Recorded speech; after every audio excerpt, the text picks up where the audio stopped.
Welcome to our last show.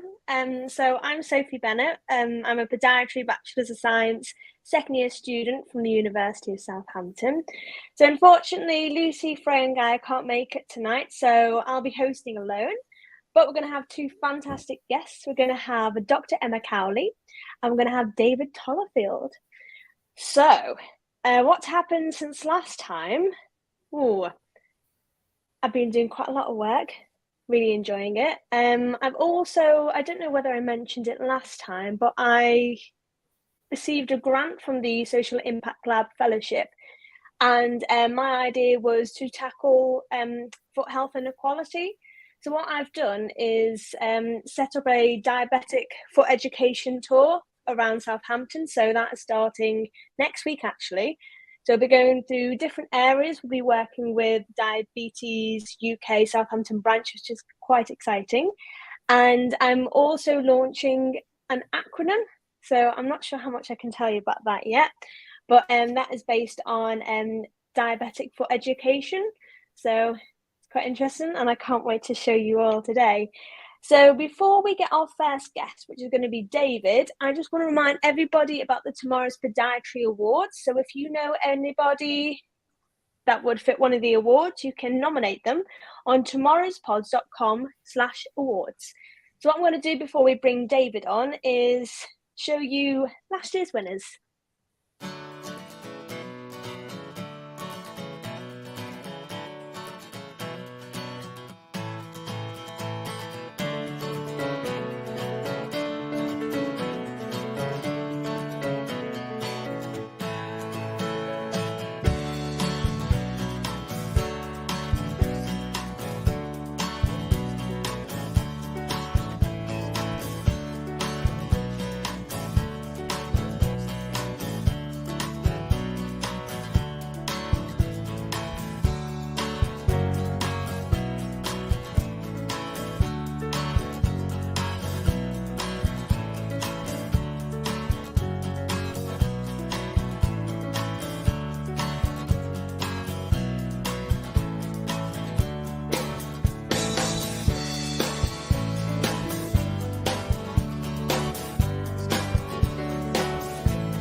So that's brilliant.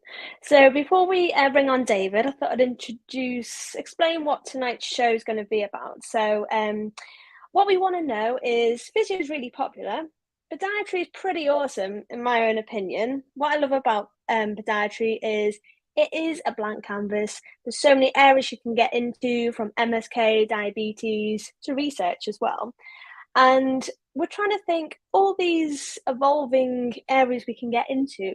What's holding the profession back? Why aren't we receiving the same amount of numbers of undergraduates compared to physio? So today we're going to be talking about all the fantastic areas, opportunities that podiatry has, but what's holding us back and what do we see in the future for podiatry? So I'm going to go off now and we're going to have David Tollafield on. Hi, Sophie. Thank you very much for inviting me to your alumni. It's very exciting to know that there is something like this going on. I dreamed of that when I was a lecturer many years ago. Anyway, this evening's talk is Careers in Podiatry, Latest Publications.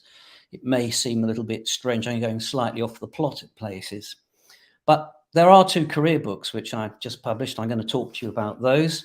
We've got one, a career in Podiatric Medicine, and Sophie does just about know, this is launched yesterday, Voices from Podiatric Medicine.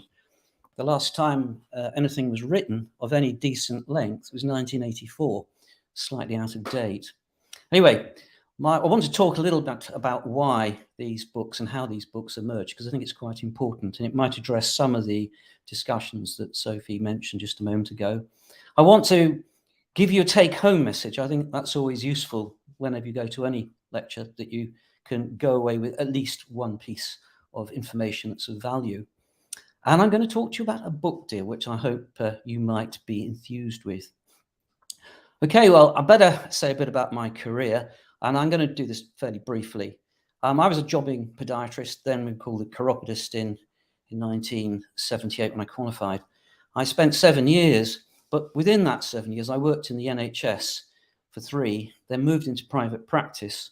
And then I went back into the NHS and got involved with commercial authorities as well. I set my own lab up for the time being.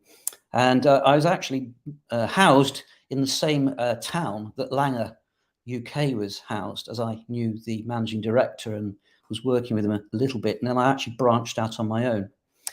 And then I decided fortuitously to take a teaching certificate at night school. And that allowed me to get involved with teaching, because I was getting to that point in life where I couldn't really get into the surgical route that I wanted to get into.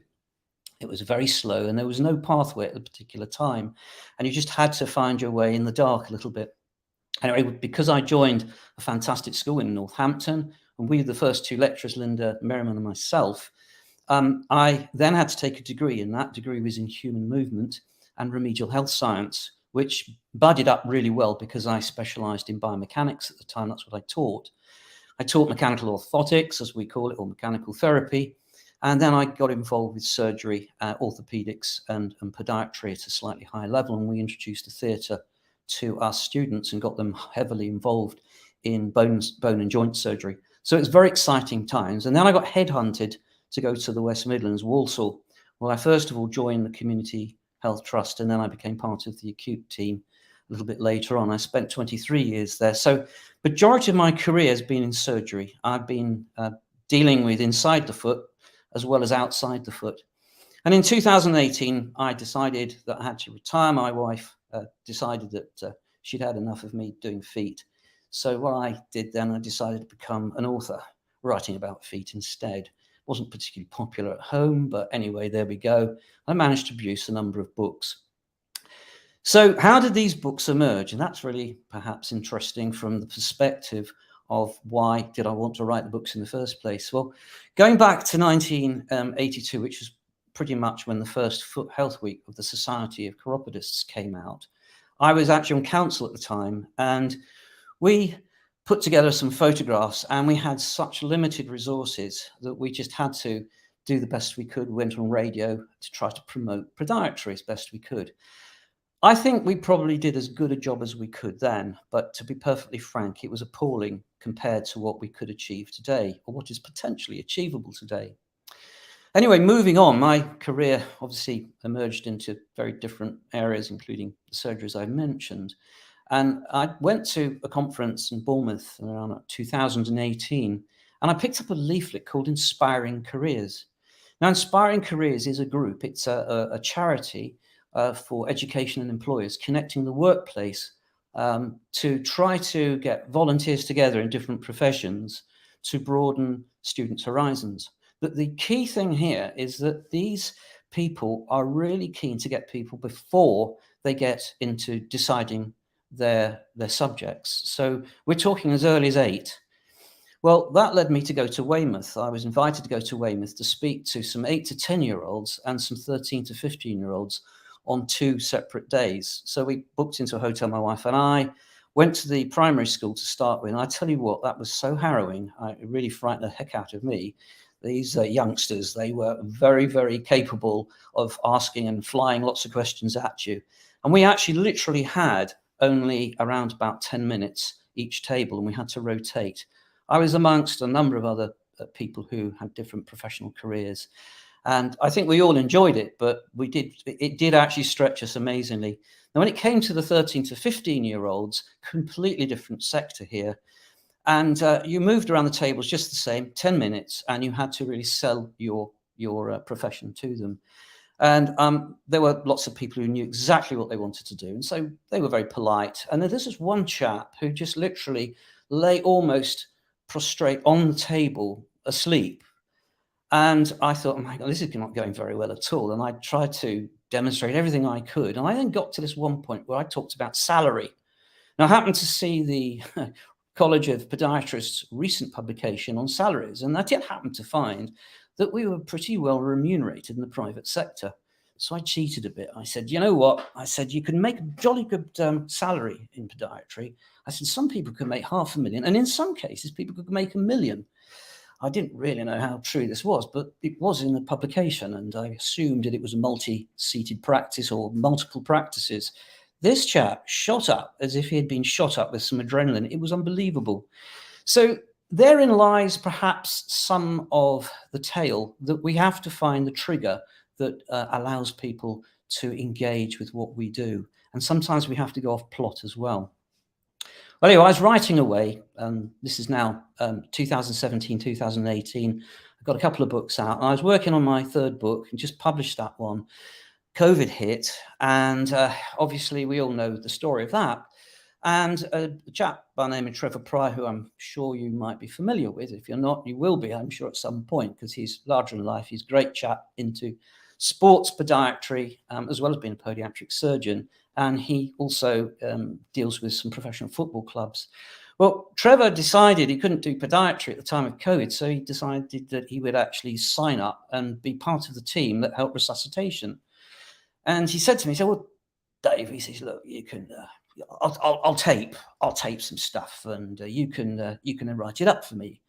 And Trevor, you know, he's very articulate, and he can write very well, but it just was too busy. So I said, well, okay, I'll do it for you. Anyway, we knocked out 12,000 words.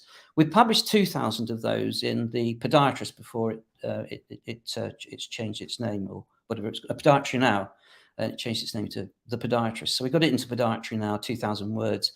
And I think it went down pretty well, actually. But these 12,000 words were still sitting around. And so I've actually now stuck it in the second book, Voices from Podiatric Medicine. And it's an amazing story. And it is full of pathos, believe you me. So anyway, having done that, I thought, heck, you know, I can't get people to write for me. I can't get them to write for my website. I can't get them to write, you know, so I can publish something. So what do? Well, Trevor's idea seemed to be brilliant. So I started to record people. Well, over the next 2 years, we recorded 70 people. That's students, lecturers, people in private practice, people in the National Health Service, people who were managers, people who did sports, people who are doing diabetes, people who've gone abroad and did overseas work in the Southeast Asia. And it just went on. And I was absolutely staggered. And I've been in this profession 43 years now. And I tell you, I thought I knew a lot. But I suddenly realized how much I hadn't realized that people were doing. And these stories really needed to be told to the public in a shape that could really get through. So the Landscape project grew, and that's it, really, pretty much. And I got 2 books out of it. One was published in January, and the other one's published just yesterday. So what's wrong with podiatry recruitment? Well, we need to go back to 2021, when the best paper, as far as I'm concerned, and others might think differently, the Journal of Foot and Ankles Research, 2021, published an article by Whittam et al., demonstrating that really there's poor publicity as far as this profession is concerned. And they wrote a paper called Podiatry as a Career in the UK, What Attracts Generation Z, a qualitative exploration with university and college students. Now, you can read this. If you're a member of the Royal College, you'll have access to JFAR, and it's just easy to go to their .com website and just download it. Put Generation Z in, and you'll have it. So they pointed out that there was excellent employability, good autonomy, suitable remuneration, but there was this decline in numbers. That was the problem. So I've taken from this paper, I'm not going to tell you about the paper because you can read it, but there were 5 interesting comments that came from it, recorded by students, or they recorded it for the paper. First one, I didn't know about podiatry before results day, because before results day, I was going to do medicine. And I'm now discussing this. Medicine is something that people tend to go for first, or they go for dentistry. They go for one of the high medical professions, because that's what they believe is only out there, unless they go for some of the other professions like physiotherapy, because they know that sports is very much an area that's exciting. I wasn't given enough information about it, even considering podiatry. The third one's, I did not know that there was something called podiatry. They say, what is podiatry? Are you a pediatrician? Are you a foot doctor? And the last one is, watching a YouTube video podiatry is, and I looked at the description on the uni website, and when I was volunteering for the XXX hospital, I asked the podiatrist, like, is this what you do? Because it didn't make sense, because it looked so basic on the video compared to the course. So what we see is that people can't get into university with the knowledge. Once they get into university, they realize how wonderful podiatry is. And our problem is getting people to come in. We need that carrot. We need the honey. We've got to find that golden hook, if you like, which is so important. Now, what I've done over the last few years, I've learned actually how to become an author. You might think that's strange because I've written over 40 academic papers.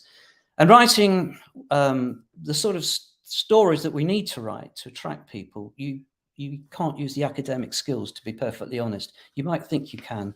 So you have to kind of relearn things. But the first thing is, the mantra is, don't tell, show. You have to demonstrate your ability by the actions. So you might write a description, but you have to put speech into the narrative. The narrative brings it alive in many ways. And what you've got to do at the end of the day is show the outcome. That is absolutely imperative. Excuse me. So I happened to write my autobiography. It took me 10 years to put together. And I wrote about 5 different versions of it. I just wasn't happy until one of my friends, who was a podiatrist, said to me, look, why don't you tell it from the patient's point of view? So I set about doing it, and I decided I tried to publish it, but unfortunately they rejected it. So I published it myself. And having published it 2 years ago, Austin Macaulay, a publisher, well-known worldwide publishers, contacted me and said, could you send me the rest of the manuscript? So I sent them the manuscript, and they said, great, well, yeah, this is what our experts have said. I'm going to read you this. And do forgive me, it's not intended to be hubris, but I think what I'm going to extract from it is quite useful. So this is what they wrote to me. The autobiographic, human-focused approach allows the reader to fully transfix upon stories woven with a balance of sensitivity, heart-wrenching and emotional. There are moments of comedy, hope, and relief, further transporting the reader into not just history, but that of patients in society. Now, I couldn't have written that myself. It was just fantastic. It seemed to me to bring alive what I had actually believed in. So when I set about interviewing the 70 different people, I didn't tell them exactly those elements that I wanted. I wanted them to tell me, and I wanted to extract from them the various components. So the first thing we look for is the human story, the people story. That's really important. We want to look for comedy. If we can look for comedy, it's actually much more powerful than images, believe it or not, or it's as good as images, should I say. But comedy is far more powerful, should we say, than just writing a fairly bland comment. Emotion leaves an indelible message. It's incredibly powerful as well. And actions take and bring home our role better than telling. So with that in mind, I wanted to get these people to sort of look at the human emotion, the comedy.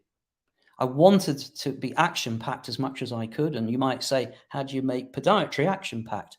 Well, you can actually. We've done it. And the other thing that's important is the struggle. Everyone likes a struggle when they read something and how you overcome that struggle. And most of these pages are actually packed with that. We've managed to extract it. And then finally, through the struggle, we've got the final success. So we've got a story that's got a beginning, a middle, and an end as best we can. So I thought what we could do is to look at a couple of examples. I'm only going to tell you about 4 of them from the 40 different stories in this particular book. And the people who've authored in that book have actually written shorter pieces for the career book, because obviously we couldn't write a really detailed book for students. It was going to get too heavy. So the two books have a slightly a different objective. Anyway, Martin Fox, he specializes in the vascular area. He took himself off when he was a little bit younger to India. And he learnt a lot of skills out there, including amputating a foot without anesthetic, which might sound a bit bizarre, but when you've got total neuropathy, you can do those sorts of things. But it gave him an amazing understanding and introduction into the vascular side. He brought his skills back to the UK, persuaded his boss to set up a special clinic. And as time went on, his surgeon, he knew a vascular surgeon, was very impressed and encouraged Martin to start to auscultate for aortic aneurysms. And that's where he is at the moment. He's at the very high level of vascular podiatry. And where that will lead him in his years left, I don't know, but there's just so much opportunity there, particularly as medicine is failing in so many areas. Emily Horwath, in fact, she came from Ireland, and she came to Salford to study, and she fell in love with the diabetic foot. She was very enthused by the idea of odors. She seemed to pick up bacteria by their smell, which is perhaps slightly unusual, but it makes good reading, actually, believe it or not. There's a lot of sadness in her tale, however, and there's death in her tale. But there is one nice story where she had an airline pilot who'd lost his leg, and she had to fight to get a prosthetic leg, a new prosthesis. But the other foot wasn't doing terribly well. So she actually researched and found the Apligraft in Switzerland. Came back, she managed to apply this to the foot, got this healed up. And the airline pilot, for the first time, could sit back on a horse and start to join in with horse riding, which he hadn't done for some time. So we got the emotional side of it, and we've got a good outcome there. Sean Savage is another Irishman who's an extremely interesting chap who's got himself into dance, particularly the Michael Flatley sort of tap dancing. Having seen Sean's website, someone from the Lord of Dance, in fact, spotted it and sent someone along to him with a peroneal tendon tear. And he diagnosed that this was a tear and managed to send it on to have it repaired by surgery. He doesn't do the surgery himself, but he knew who to send it to. And after that, he became known as the podiatrist who deals with dancers. Just overnight, just like that, he saw this niche and went into it. And so we see these niches in podiatry, they open up. And it's for those people who can see beyond, or think outside the box, to push those niches beyond and stretch it beyond what you've primarily been taught at university. And that's important because university provides you with the tools to develop. Anyway, he had a little girl that had gone out to Las Vegas and was sent back by the massage therapist, apparently. And he found that she had a navicular fracture. And when he contacted the massage therapist, she didn't even know the navicular existed. And he was just astonished at how little support dancers get. And his tale tells about parents, tells about people, and the young dancers that get pushed and damaged because of ignorance. And it's a phenomenal story.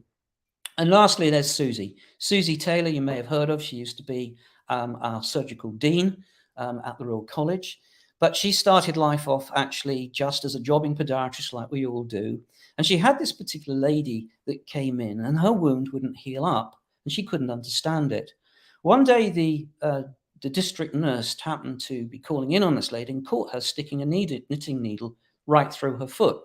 So it didn't actually heal at all. And when Susie found out, this actually hit her quite significantly. And she suddenly realized the importance of how podiatrists are important as far as a social element of the care. This woman did this because she didn't want to be discharged. If Susie had healed her up, that would have ended her communication. And, that's incredibly sad. So these sorts of stories, that's just 4 examples of many stories, and they're only snippets from the chapters. So what about advice for careers? Well, newbies out there, please explore the field. There is so much out there. And just keep going until you find your little niche. Play to your strengths, and really, if you do have weaknesses, that's not a problem, but try if you can to address those weaknesses, because the more you can, the more employable you will be. something I've learned in life, and I'm really passionate about this. There is absolutely no wrong decision to make. You can make wrong decisions, obviously, but I mean, if you make a decision that's wrong, don't worry, embrace it. It will teach you something. If you fail, embrace it. Look for the positive in every failure, because from that you'll grow immeasurably. Remember that the degree that you take at Southampton or any other university is just bare bones. You cannot expect people to give you all the information. It is up to you. And that's why it's a degree now, to give you the tools to do the research, to do whatever you need to do to actually push the boundaries. Now, after you've left your university, attend a conference if you haven't done so already. And I know students do go to conferences, so that's fine. But don't forget, this is a great place to network. And your network can actually open doors. If I hadn't networked, I wouldn't be in the position I am today, or didn't follow through my career, because I was helped by so many others I give such gratitude to. And I think that's important. You don't get to where you want to get to without someone giving you that little bit of help. And there will be lots of people out there who want to crush you, but the people that help you, they're the people that you want to stick to as much as you can. Find a course as soon as you left college, university, and expand as soon as you can. Get on a course to expand, whether it be an MSc degree, whether it be independent prescribing. Make sure you do it quickly for two reasons, really. First, you want to ensure that you are using the skills you've just left college with. It's very difficult to start learning new skills if you leave many, many years in between. So that's important. The second thing I think is important is that you want to get on the ladder as fast as you can. If you're mature, it's harder than if you're young. And that's one of the reasons why we've got to ensure there's a good balance of students that come into university. It's good to have mature students. They are critical for any profession. They give stability. But the youngsters are the ones that are going to have the lifelong abilities to stretch the profession and stretch themselves. And that's why we still mustn't leave the youngsters out. And don't let people who you meet ever hold you back. If you go to somewhere where they're holding you back, you seriously need to think about taking a new route, because if someone crushes you, it's best to get out unless you know how to overcome it. So just to sort of summarize, I've got these two books, but the one I really want you to consider buying is this one. You can buy it from Amazon. It's $10.99, but if you buy it and you send me an email to my email address, which is actually up, busypencilcasecfp@gmail.com, send me a screen grab just to show you bought it. I'll send you a second copy, which of course, if you think about it, if there are two of you, you're going to get it half price. So that's it. And if you prefer to have a second book, this one, I'll send you that absolutely free. And that will give you an opportunity to see what's actually out there to start with. An amazing profession that we have here, written by, not me alone, I've just been a facilitator by some wonderful people, 70 odd people, students and podiatrists, and they will certainly help you along the way. So thank you very much for listening to me, and maybe we'll have some questions later on. Brilliant. Thank you so much, David. I was just trying to find a quote. There was one I found where she tried to get into medicine, but unfortunately her A-levels didn't go quite to plan. And she thought, I'll do podiatry just for a semester or so and then get into medicine. She's like, no, I love podiatry. And she's quite a few years into her career now, isn't she? Well, I don't know who you're talking about, but I'm sure there are quite a few with that. I mean, yeah. I was a vet, or I was going to be a vet, and failed rather unfortunately through sheer laziness, actually. And podiatry just happened to come out as a suggestion, and it was the best thing I could have ever done, and I've never regretted it. It's brilliant, isn't it? It's fantastic to see like how the whole career's evolved as well.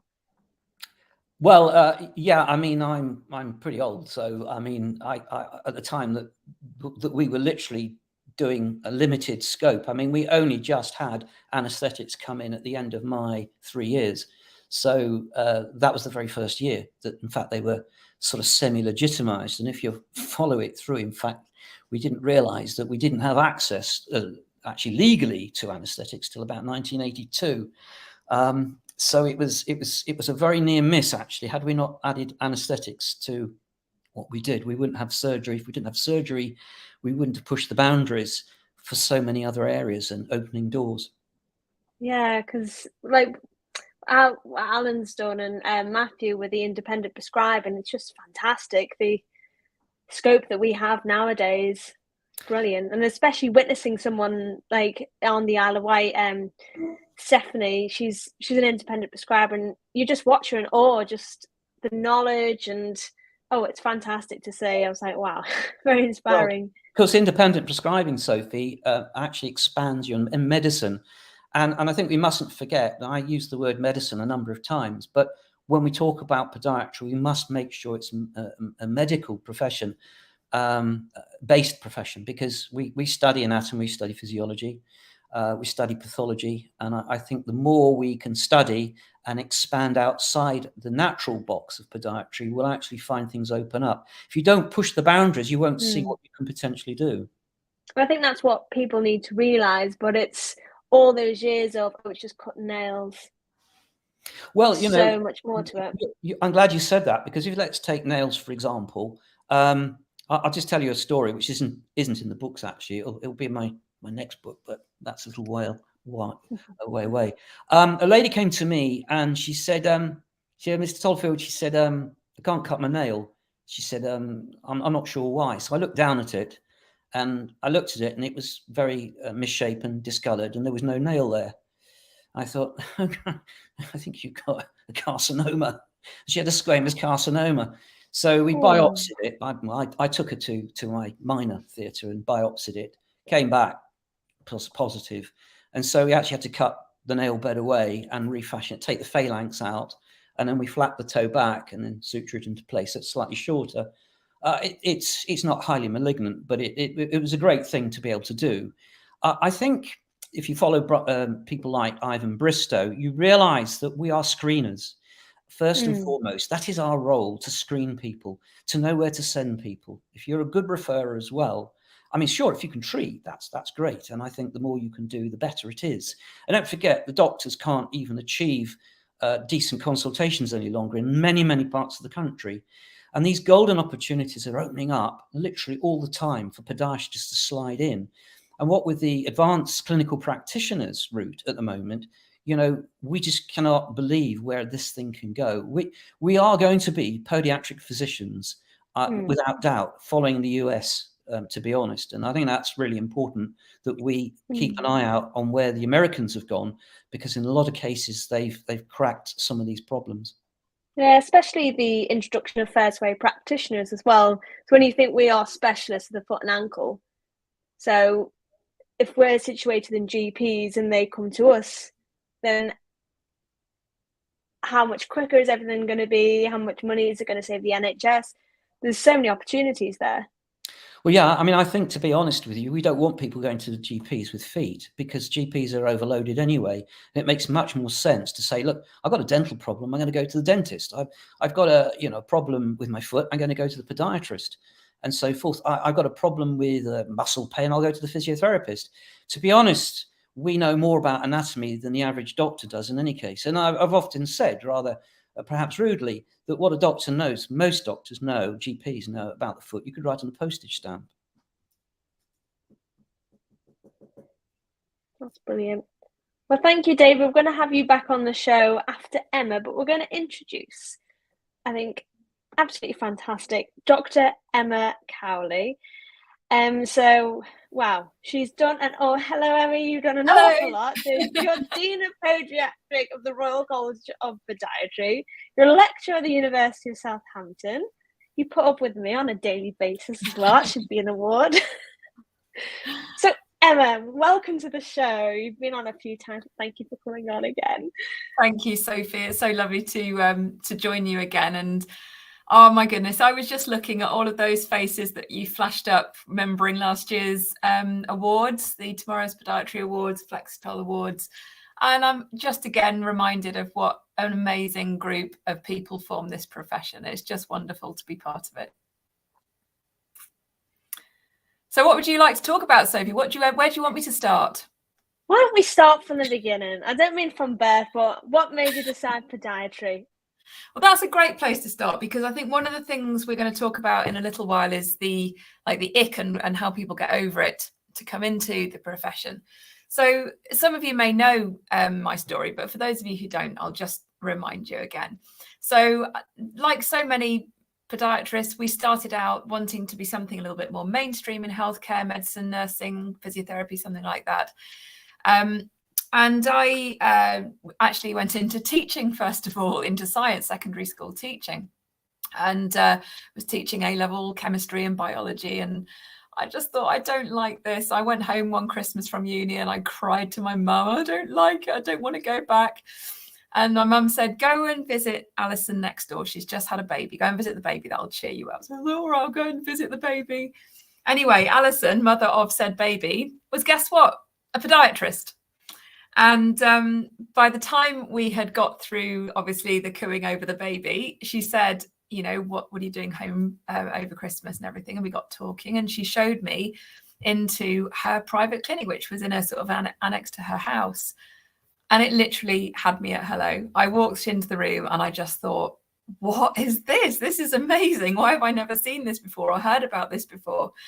And that lady, Alison, she's now retired, but I'm going to absolutely credit her with my career, because she arranged work experience for me with a podiatric surgeon, Marjorie Maddox, who is no longer with us, and also she took me on some domiciliary rounds. She let me spend some time with her in a private practice, and I just knew this was what I wanted to do. It combined everything that I wanted: the sort of the healthcare identity, the problem solving, the working with people, not just test tubes or school children as I was going into at the time. It's funny, isn't it, how I've ended up back in teaching, but with adults.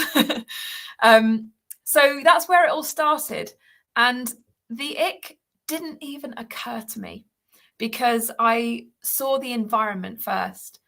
And what that did to me is, I think it just cut straight to the chase of, how is my day going to look? And of course, I was going to see some people and going to see some feet. And that was great, because I like people, and I liked healthcare, and I was under no illusion about bodies. You know, they're not glamorous. Bodies are bodies, no matter which bit you're looking at. And pathology in any part of the body isn't going to be pleasant, almost by definition. So to me, it just didn't even faze me, the whole foot thing.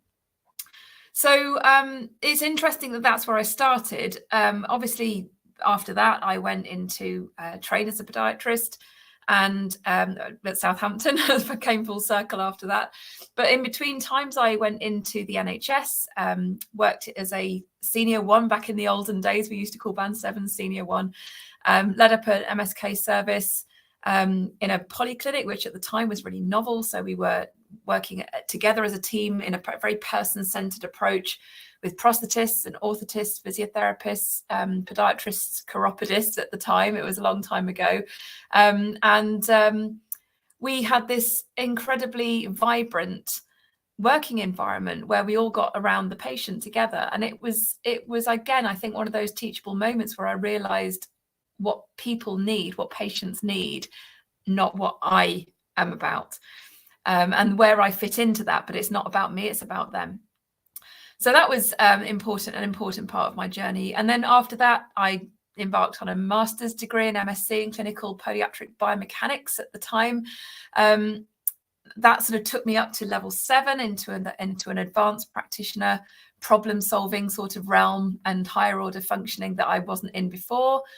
And during that period, I got involved with practice educating as well. So I was taking students into my clinic and teaching them in clinic, and found it incredibly rewarding. And then went into postgraduate teaching and the clinical academic role from there. So you can see my career sort of hybridized from starting off in teaching, which I didn't like necessarily, going into clinic, and then bringing a teaching element into it because I enjoy that knowledge sharing, and then sliding across into a clinical academic role, and then finally into a higher education role where my clinical background was definitely part of it, but certainly not the centre of it anymore. And as I obviously went on, I ended up doing a PhD. So I've got a research element to my career these days as well. And that is the potted history of my nearly 30 years in the profession, and I'm not done yet. Oh, you're clearly not. The list of accolades you've done, oh my God. I'm very honoured you're on my pad. I'm very honoured. When I got that email that you were on my pad, I was like, yes! I love all the lectures, honestly. I send them my love. But honestly, yeah, your PhD, I think that was a clincher. Because as I was saying before, I was decluttering a few weeks ago of access to HE stuff. And it was all the universities I applied for and the reason why I wanted to go to them. And it was Dr. Emma Cowley's Doctor of Running. I think I'd mentioned that. To say a bit about your PhD, because I thought it was fantastic. Yeah, okay. So my PhD is in the biomechanics and function of the foot and ankle in prolonged running. So it's basically what happens to the foot and the ankle during a prolonged run, and there's a bit of a definition war in there right at the very start. So what I was working with is runners who are half marathon to marathon and ultra runners sort of distances, so really long distances, and I wanted to know whether the foot fatigues. So when I was in private practice, I saw a lot of marathon runners, as you tend to. There's certain times of the year you always know when a marathon's a few months ahead because they all start coming in because of their training errors. October for me. Yeah, well, I wasn't going to say anything, Sophie, but so as you know, you have this, preemptive coaching period where you condition your body and you transition slowly and effectively into a position where you're able to undertake a run within your biomechanical tolerances. But of course, I was seeing a load of people who had started their training, maybe taken it too fast, or had training errors built into their preparation protocols, and they were getting injured and they needed to see someone to sort them out. And of course, the first thing they wanted to do was to get back to running. So we had to have that expectation setting conversation to begin with. But what I thought, the immediate thought I had when I was in clinic with them is, how can I possibly assess them? These people are really fit, they run for miles and miles and miles before they start getting into their symptoms. So me getting them from the waiting room into my clinic isn't going to touch the sides. So I started toying with fatiguing protocols, and I worked briefly at the University of Surrey as well in the biomechanics department there, where we worked with a lot of sponsored runners by well-known footwear makes that I won't go into, and a few professional football clubs as well. And we would get them in, we had lab support, we would get them in on the Woodway treadmill, get them running away, put the treadmill on an incline, get them going, put the respirators on, and we would start looking at their physiological fatigue. And then I would see their symptoms come on predictably within that protocol. And it got me thinking, when I was in private practice, what do I need to do to provoke a runner's symptoms and signs that are going to help me to understand the mechanism of injury of their problem and the pathology and so on. So I started to get patients to run to clinic, and then I would sometimes run them on the treadmill straight away as soon as they came in. They didn't get a chance to recover. And that's what got me thinking about my PhD subject. It initially started with a curiosity about adult acquired flat foot, which of course a lot of runners get sort of stage 1, but then they stop running and they recover again. But as you know, it's a progressive disorder, and I wanted to understand what happens in which order that means the foot becomes an adult acquired flat foot. Do the tendons go first? Do the ligaments go first? Do the muscles fatigue, the intrinsic muscles? Do the extrinsic muscles fatigue? Is it a tonic response in the calf muscle that flattens the arch? Is it weakness in the inverters? What is it that causes this adult acquired flat foot? So through a bit of reading, I realized I couldn't possibly answer and test all of those things that I wanted to. So I settled upon looking at foot posture changes as an associated variate with inverter strength and stiffness, and also the biomechanics inside their shoes, which I developed a kinematic model, an indirect proxy model, so I could look at pressure and shank movement and heel movement to see what was happening to the segments inside the foot. You did ask, Sophie, I know I'm telling you, this is what I did. I'm proper fangirling, honestly. I've had a career-long interest in the power of podiatry. Like, what can we actually do? What can we achieve with our podiatry? And a big part of that in MSK, of course, I'd gone down the MSK route by now with my clinical practice and my MSc, and now my PhD as well. And I got involved in looking at orthotic design and orthotic sort of intellectual property to understand, you know, what we could do with it, what's potentially smart about it, what was potentially influential about it. So I also designed some patent art to understand if we could mirror the fatiguing foot. So at the beginning of a run or beginning of a day, when your foot is not fatigued, you don't need the support, you've got your internal strength to help you to get through your day and to, you know, respond to the forces you're generating during walking and running. But then as you begin to fatigue, that's where you're in danger, potentially slower reflexes, getting to end range, physiological end range at joints, and the potential for stress and strain. And so I wanted an insole that was going to be there to catch the foot, but not there all the time, to be there when it was needed, a safety net. And so I designed a patent and tested it and saw a lovely laboratory effect of this particular design, which you can see in the thesis if you really want to. But then I did an RCT, and this is a teachable moment again. I did a randomized control trial using that piece of technology, and I got this beautiful curvilinear response in the machine testing, but it wasn't reproduced in the human testing. And in that moment, I understood, which I already knew as a clinician, but now I understood as a scientist, that it's not a case of having the theory, you've got to have the interaction with a human. And until we understand the variability of the interaction of what we do as podiatrists, all of our interventions with each human being that we see, it's really there that we find the power. So one of the things that I talk about now is as being an evidence-informed profession. We often don't have a decent evidence base, but we have a parallel evidence base or a somewhat building evidence base, and we can use that to help inform our clinical decisions with our patients and their preferences and with our clinical expertise. And our clinical expertise, of course, builds over the years, and we begin to know what works. We begin to know what to look for in patient histories and signs and symptoms, the complexities that people come in with, and we begin to get a feel for what might work. So it's not to certainly say we can't be an evidence-based profession, and in some ways we definitely are, but across the board, I think it's fair to acknowledge that we have a building evidence base at this stage we use to inform our decisions with. So yeah, that's where I got, isn't it? Yeah, because I think I was saying to you a few months ago, I feel like I've completely changed as a person. You don't take things like as face value. You're thinking, oh, but hang on. And I also think like the way we're taught, it's that problem solving. Why would you do it? And like, even though the research says that there may be some reasons, as you said, if there hasn't had human interactions, then it might not be applicable. Yeah. I always call it me being a nosy Parker, but it's a problem solver. Well, what it's just done is it's helped me to start looking much more closely at the context of delivery of podiatry as well. And, you know, you and I both know when we walk into, okay, let's say we're walking into a dentist. Okay, we're a patient, we're walking into a dentist.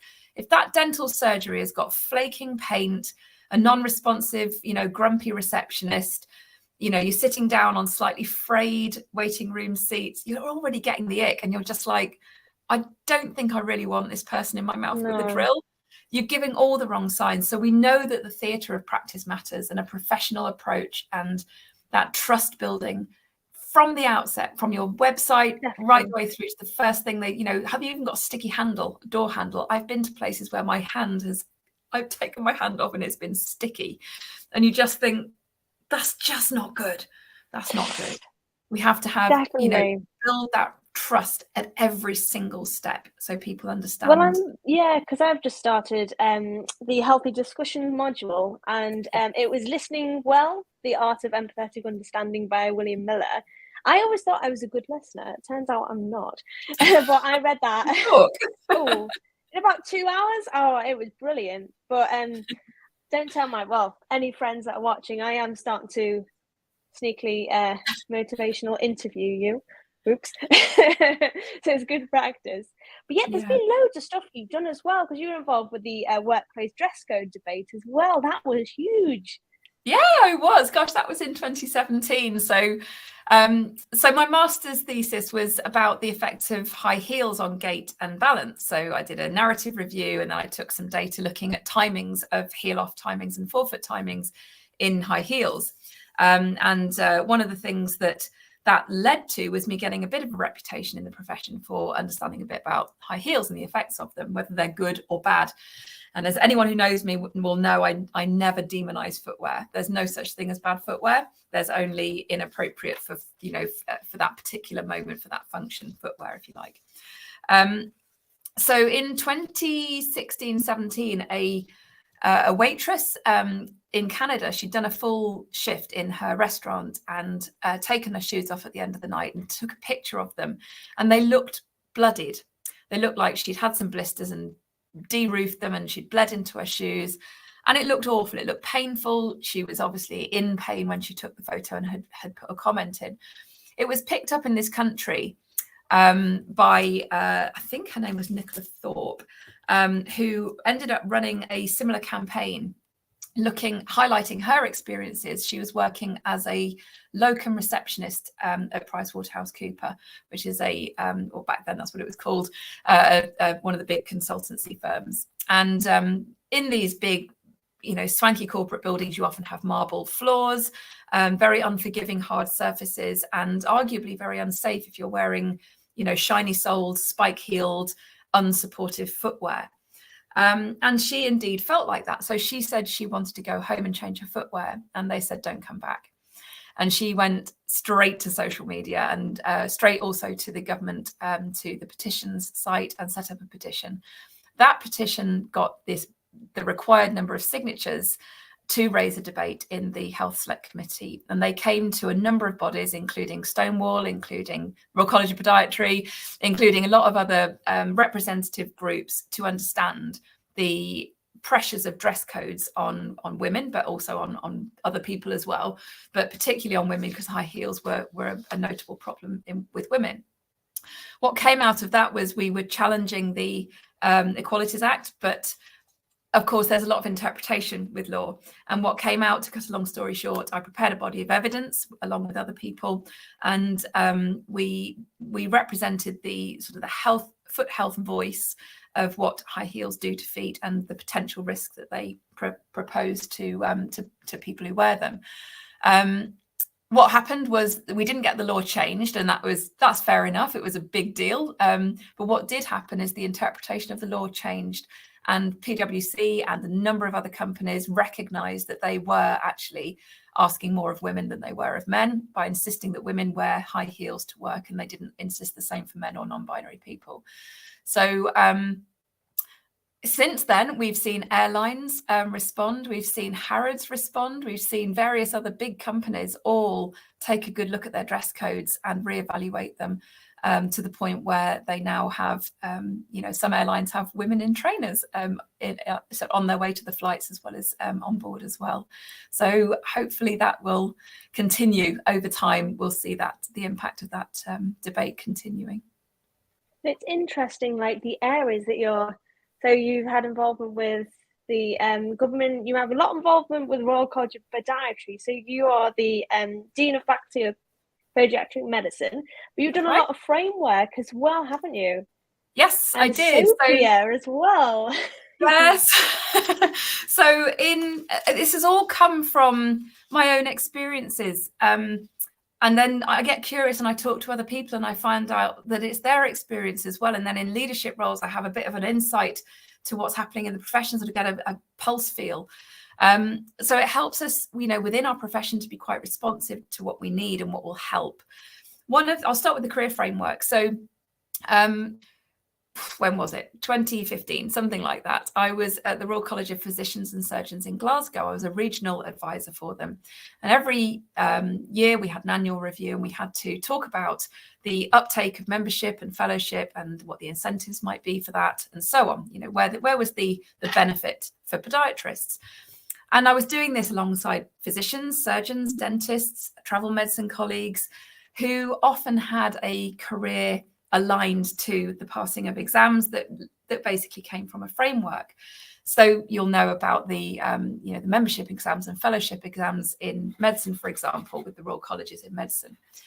But it wasn't the same for podiatry. So every time I was sort of said, well, what's going to incentivize a podiatrist? You know, we had the international global networking through the college and lots of other good stuff, but it didn't stretch as far as a career framework leading to a job framework, basically a career framework for them. So I thought, well, what if I write one?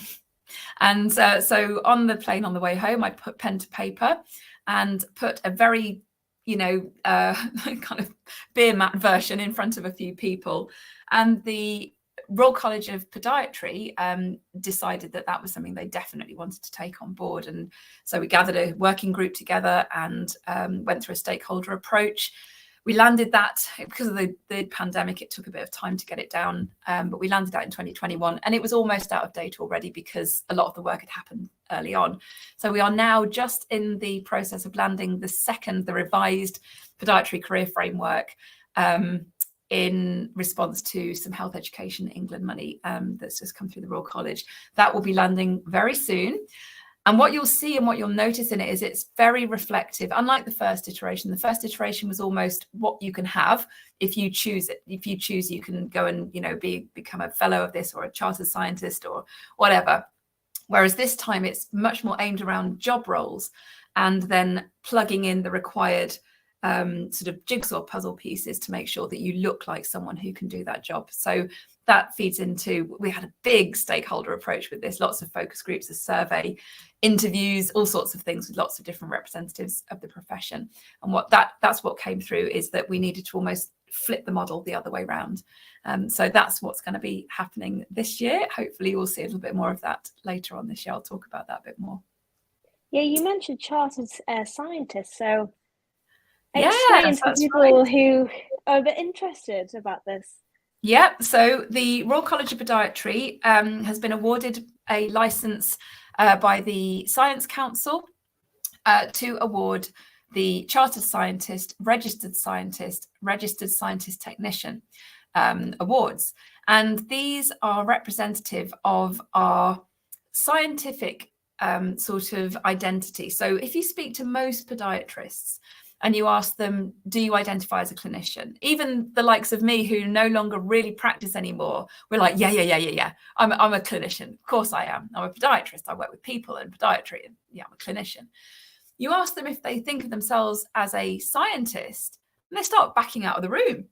They don't see themselves as that at all. But when you ask them, do you see yourself as an applied scientist, someone who applies science into practice? Absolutely. Yes, every time. So it seems that when we get our Bachelor of Science with Honours, which you're working for at the moment, and our registration with the HCPC at the same time, the HCPC is the clinical bit, the Bachelor of Science with Honours is the scientific bit. And yet we only see ourselves with the HCPC bit. We don't tend to identify with the BSc bit that you've worked so hard for. And it's actually a big part of where you're going to go if you go down an ACP route, an advanced clinical practitioner route. You will be doing research and leadership and all of that good stuff that speaks to your scientific background and preparation, not just your clinical. And of course, as a blended role. So the Chartered Scientist Award, which was a working group back along before I got involved, managed to get that in place with the Science Council. I joined later with the working group, and we bridged the gap between, because Chartered Scientist is level 7, like masters. We wanted something for the graduate as well. So we've now got the RSci, the Registered Scientist and Registered Scientist Technician, as the sort of the level 6 graduate sort of reflection and a step then up to Chartered Scientist. And the award basically reflects you engaging with, identifying with, practicing, applying your science within your clinical practice or within your podiatry practice. Now, in my case, of course, that means it's in the classroom as much as in my clinic. So wherever I am, and of course in the lab as well. So yes, when I'm doing research, it's obviously in there. But when I'm in the classroom, I will constantly refer to the evidence base and try and communicate to students, as I know you're brutally aware, Sophie, you know, what evidence is good evidence and what evidence we can use to sort of reflect on, as opposed to use it to clearly guide our decisions. So it's a bit of a mission, basically. The Chartered Scientist Award and the RSci Award as well, I think is something that is extremely valuable from an external validity point of view, how other people perceive us, as well as how we perceive ourselves. When you prepare your chartered scientist application, it's a big piece of work, and it's assessed at level 7, which is master's level, and it is about your role as well as your understanding and your attainment. So if you haven't got a master's, you can still apply for one, but you have to be demonstrating level 7 in your role. So it's a tough one, and it's good that it's tough. It's good that it's something to aim for, especially for new graduates. You don't want everything at once. You want something to look forward to in the future. That's brilliant. And you won the Gold Medal Award last year. This feels like this is your life, Sophie. Do you know what? I might start writing a biography about you. Okay. Don't know what we call it though. Yes. So I think, oh my gosh, was it Keith and Jill? I think it was Keith McCormick and Jill Halstead, Dr. Jill Halstead nominated me. And Kathy Bowen, I was talking about, it was Kathy as well, nominated me. And everyone will know Professor Kathy Bowen, Professor of Podiatry at University of Southampton. She's a key leader in where our podiatry profession is at and where it's going. So to be nominated by her as well as Keith was such a huge honour. I invited Jill and Dr. Charlie Dando, who's in that picture there, to join me as well. Charlie is someone I've been working on with my Footnotes grant project, and she's someone who I'm working alongside, and we're building our research portfolios somewhat in parallel, somewhat apart as well. But it's just so lovely when you get nominated by people who you really respect and who are seeing you through their lens and telling you what you have done, what impact you're having in your own profession. So when I accepted the award and I went up to the House of Lords, and Michelle Scott and Lord Kennedy were hosting the event and awarding me and the other awardees, you get up and you do your speech, and it's almost in that moment you don't want to say anything, because you look around and you just think, this isn't mine, this is everyone's award. It's not me, it's me and my critical friends, me and the people who've platformed me, people who've supported me, people who I've worked with, people in my team, people who have taught me without even knowing they're teaching me, i.e. you lot, you students, you're always teaching me stuff. And you can't take an award like that for yourself. It might have your name on it, but it's never yours. It's always the people around you that have put you onto that ladder. So that's what my little speech was. It was a thank you to everybody, because and very much heartfelt and honest, because that was the truth of it. So I want to be that for other people as far as I can. You're very incredibly inspiring, I have to say. And also, before we talk about Footnotes, you were on a little show called TED Talks, weren't you, last year? Because that wasn't like for podiatry, that was for like anybody that's interested in TED Talks. That's fantastic that podiatry is starting to sneak its way out to the public. Well, we're getting down to business now, Sophie, because we're now talking about the acceptability of feet and the barriers to entry into the podiatry profession, which is where we started. And, for me, it was very much about context and the role that I would have. I got to wear a uniform. I got to be a healthcare professional. I got to do things. It was, the interventionalist side of podiatry really attracted me as an 18-year-old. Now it's very different. I'm a little bit older and a little bit wiser. And whilst I still understand our power with, orthoses and tape and scalpels and dressings and all that good stuff, the real power of podiatry is in here. And as you have already alluded to, it's these and a little bit of this, but not so much of these. So when it comes down to understanding what drives people, you've got to see it through their eyes. So as I've said, we got a Footnotes grant, a grant for a project called the Footnotes Project, where we went out, myself, Charlie Dando, and we had a research assistant with us as well, who some of you all know, Joanne Casey, who also works at the Royal College as well.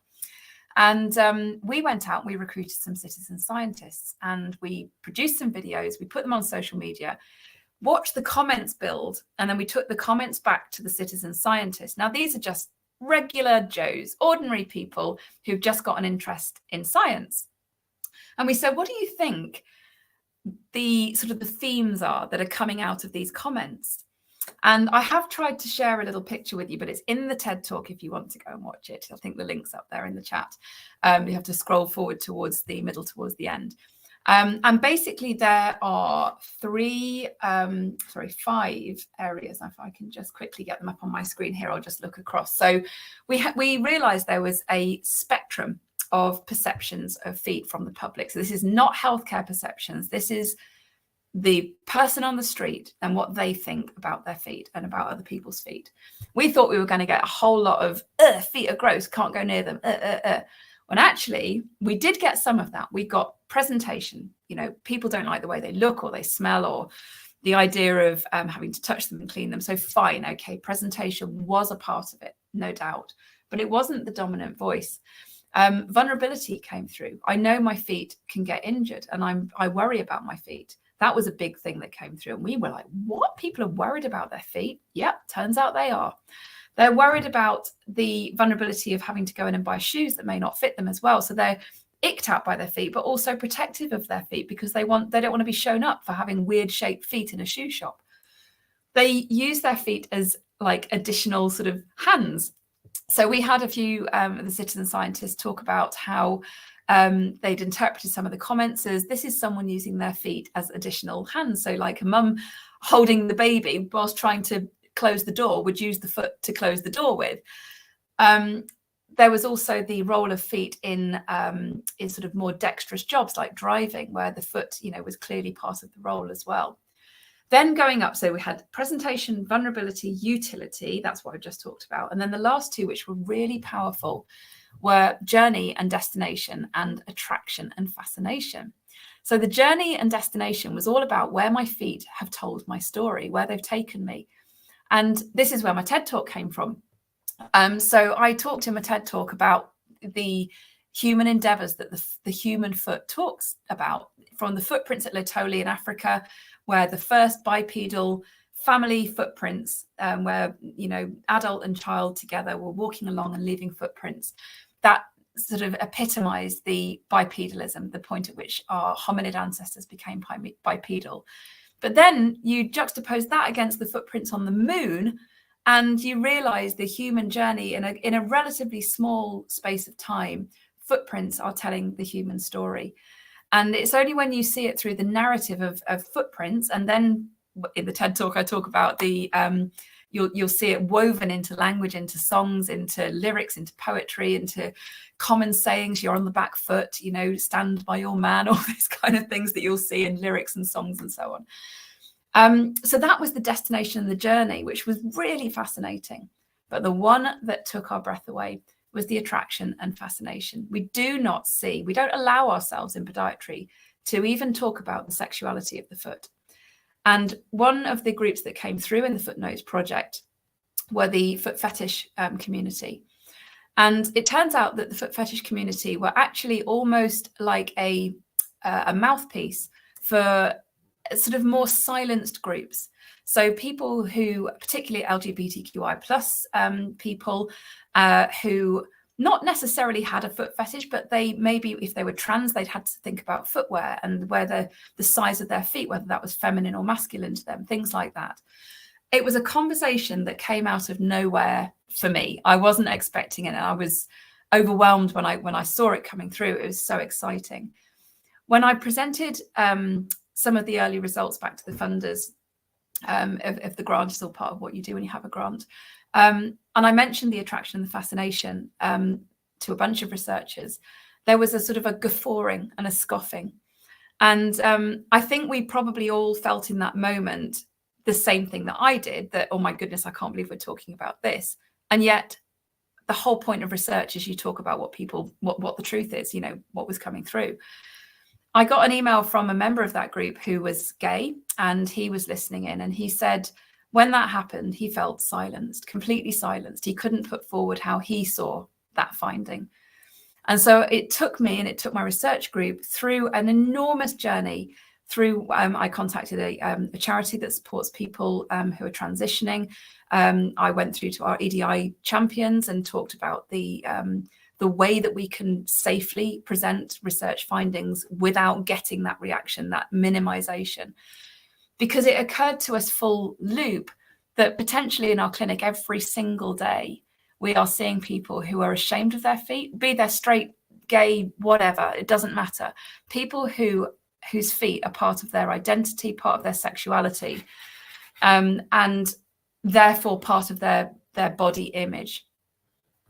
And so it's actually started us down onto a road of understanding other things about the foot that might be part of that story. So malodor, for example, the characterization of deformed feet, so toe deformities and that kind of thing in the media is sort of witchy, and, you know, part of a dysfunctional human, a slightly malevolent characterization.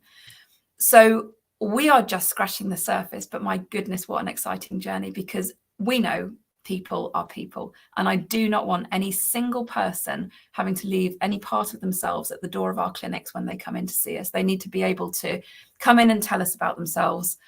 We need to be ready for those conversations, and we need to do that in a safe way, a way that we feel safe and they feel safe, but it doesn't in any way minimize them. So what an exciting project, and I had to talk about it in my TED talk because it was too important to leave it at the door.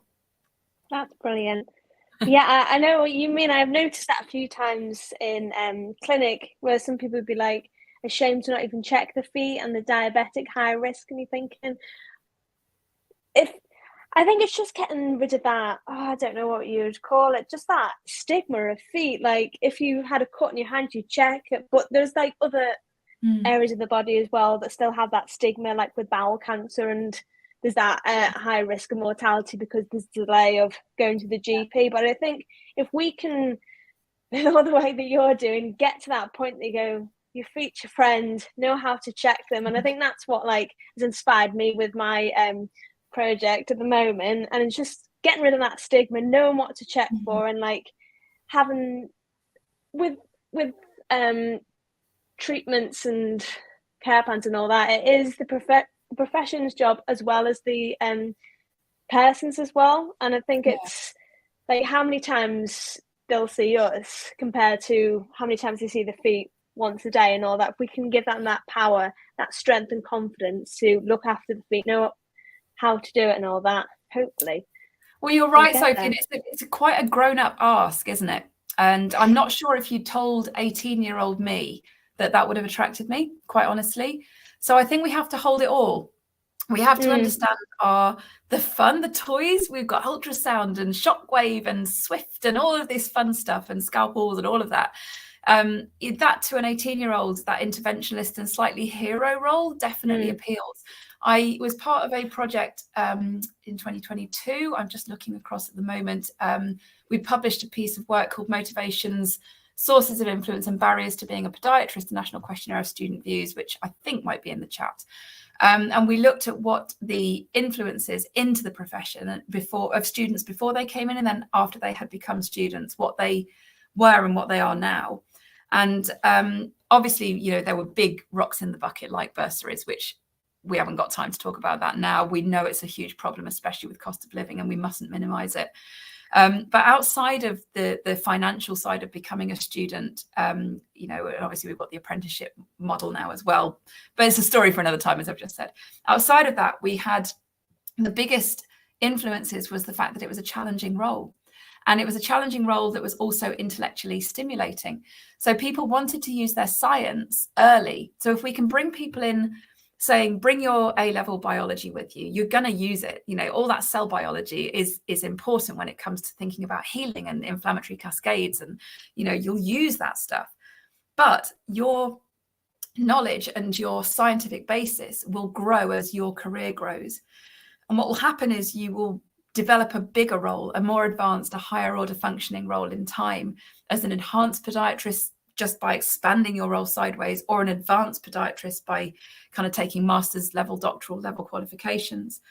And in that sort of challenging role, that's where I think we will see older podiatrists, more mature podiatrists making space for these harder conversations. We may see it developing as a specialty. And so be it. If that's the case, we can have maybe a framework to help people new to the profession to handle those conversations when maybe they are a bit sort of uninitiated. But then as they grow more confident over time, we can hopefully have people really skilled in that. That's brilliant.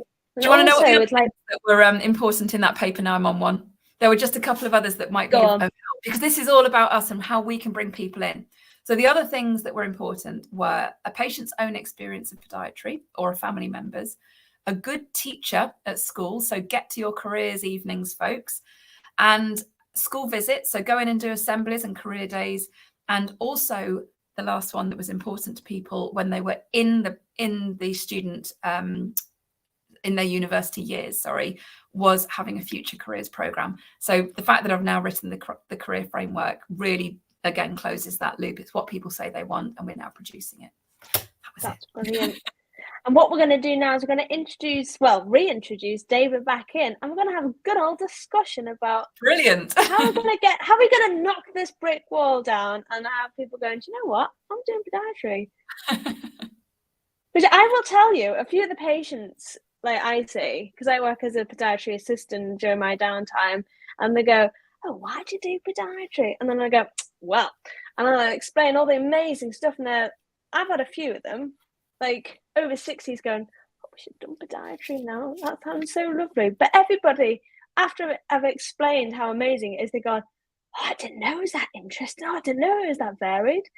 So I think it's getting that message out to people, what is podiatry? And unfortunately, sometimes we have to minimize the amount of information that we give, because I don't know whether it's TikTok generation or anything like that. It's that shorter attention span. They want that information now, and then they decide, do I do it, or, you know. So guys, what's your thoughts? David, what are your thoughts? I've done a lot of talking.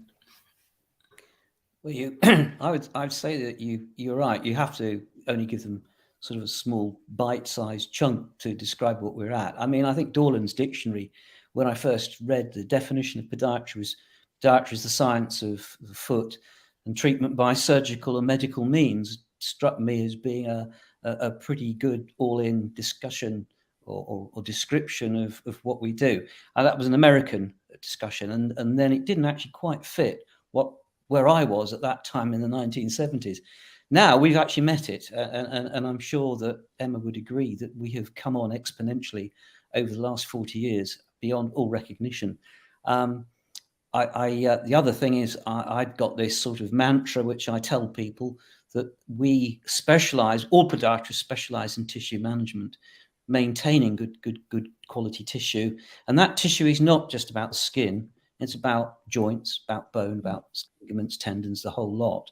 So we've got to make sure they understand what tissue means. It's a useful place to start. We are diagnosticians of pain. We do need to identify where pain comes from. And the other area, which I think fits nicely both into what used to be considered biomechanics, which is MSK now, and also surgery, is the structural aspects. If we can help people realign and improve alignment of tendons, muscles, joints by other means other than surgery, which I'm very keen that we do, and you might find that strange for a surgeon to say that, but what tends to happen after you spent enough years doing surgery, you can think of all the things that don't quite go right and leave patients with areas that perhaps you wish that they didn't have. You wished you'd improved it more than you could. And I think there's always a suspicion as a surgeon, doesn't you can fix everything. That's the first thing you actually learn as a foot surgeon. You can't fix everything. And you've got to know when to sort of back off and make sure you rely on those colleagues of yours who are really excellent at MSK work and other areas. So I think, getting it down to bite-sized chunks is important. Yeah, it's that conservative treatment, isn't it? It's like with a few of the studies with Morton's neuroma, quite a lot of them, they say about the effects of surgery, and it's quite bad, some of the side effects, isn't it? It can actually be worse than what the patient started out with. Well, I'm actually a neuroma sufferer. I had surgery on mine, and I left it too long. It actually came around by cycling, and it's embarrassing to say, but I actually managed to buy a pair of cycling shoes. These are the ones that clip into pedals, that are a little bit tighter than they should be. And although I actually had it beforehand, that just exacerbated it. And as a result, it might not surprise you, I actually wrote a book on it, my own foot, which is one of the more successful books I've written. People actually from all over the world have actually bought this book because I tried to write it as a patient and describe some of the features and also some of the problems with surgery. That's brilliant.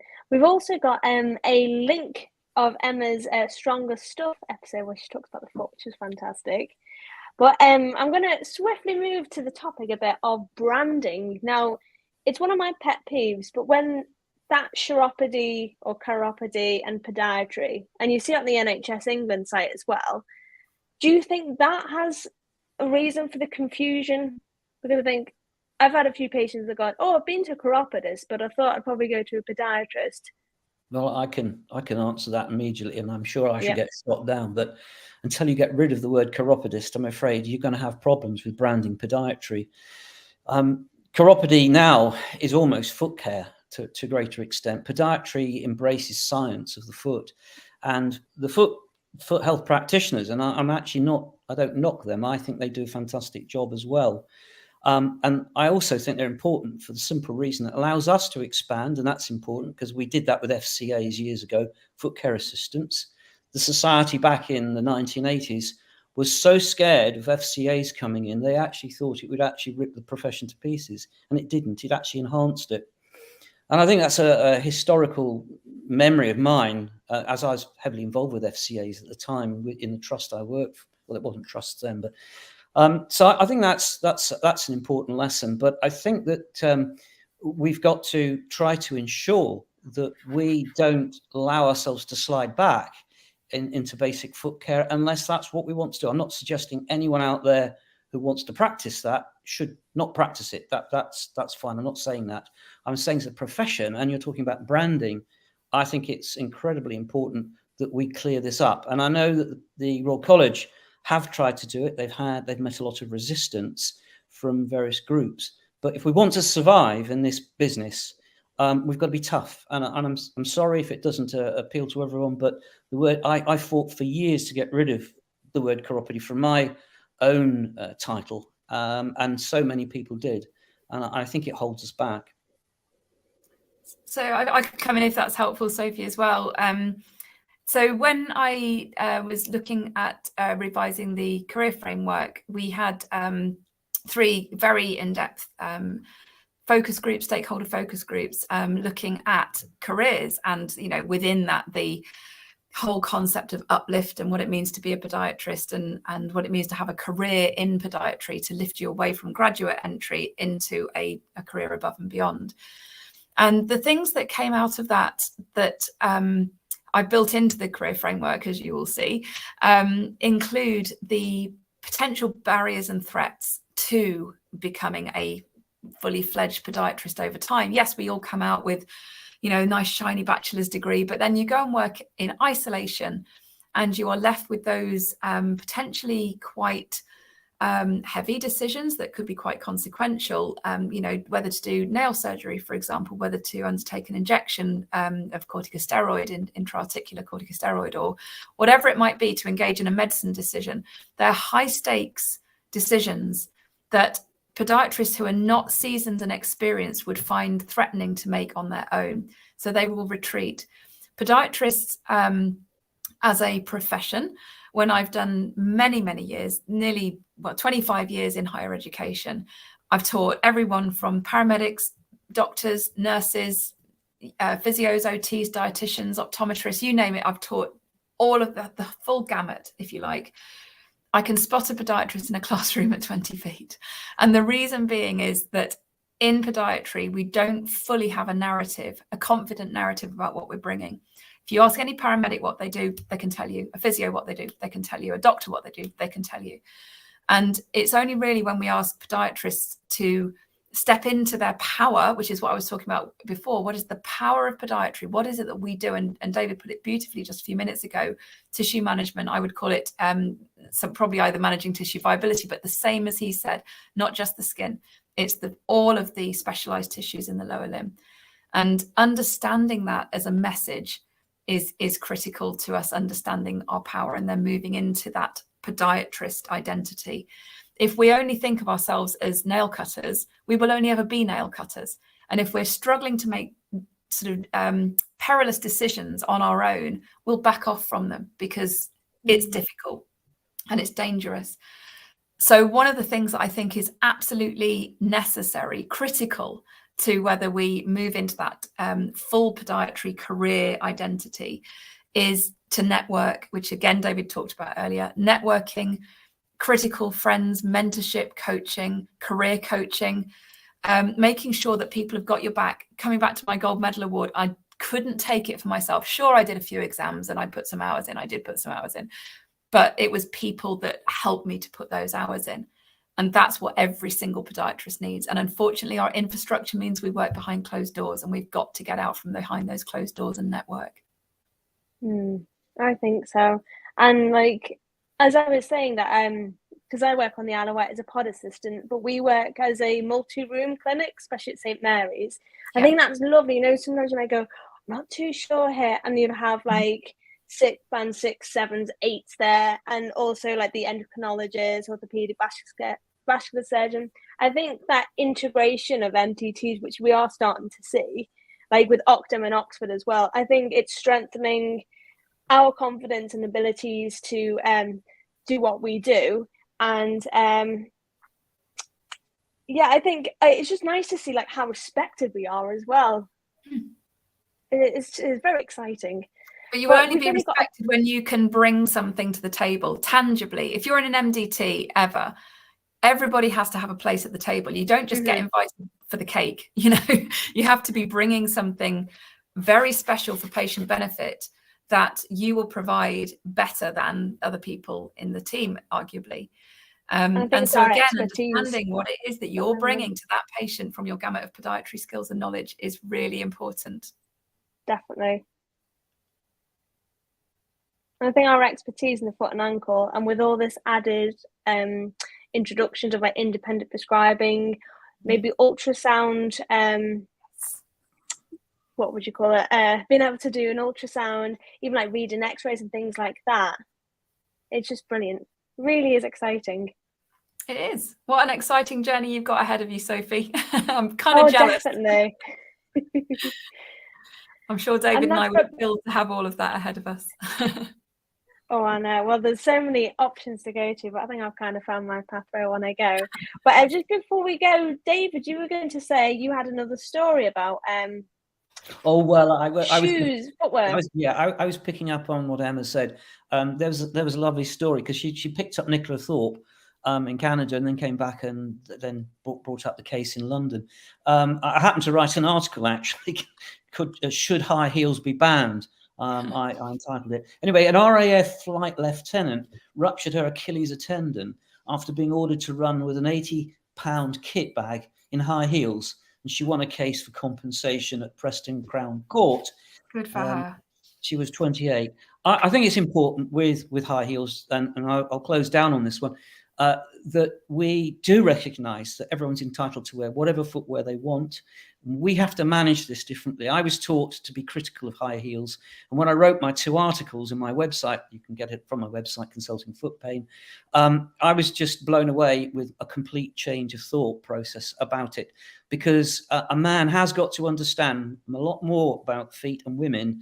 And we don't necessarily teach men. I don't know whether you do so today, Emma, but men have to understand a woman's perspective as much as a man's perspective. You're quite right. And also within that, you know, the reasons that people wear footwear as well that relate to identity. And, you know, we're seeing now in the press a lot more examples of men wearing women's shoes to work as well. And we need to be ready for understanding what that means for health. Obviously, making sure good foot fit, shoe fit, education is given where needed, and to understand what that means for people and their central identity. Very exciting future. And unfortunately, I'd love to carry on this conversation for a couple of more hours, but we're at the end of the last show for this year. So thank you again, Emma and David, for taking part. You're welcome. Thank you so much for inviting me, Sophie. No problem. So yeah, that's it. So thank you everybody for watching Tomorrow's Podiatry. We'll see you next year. Bye bye.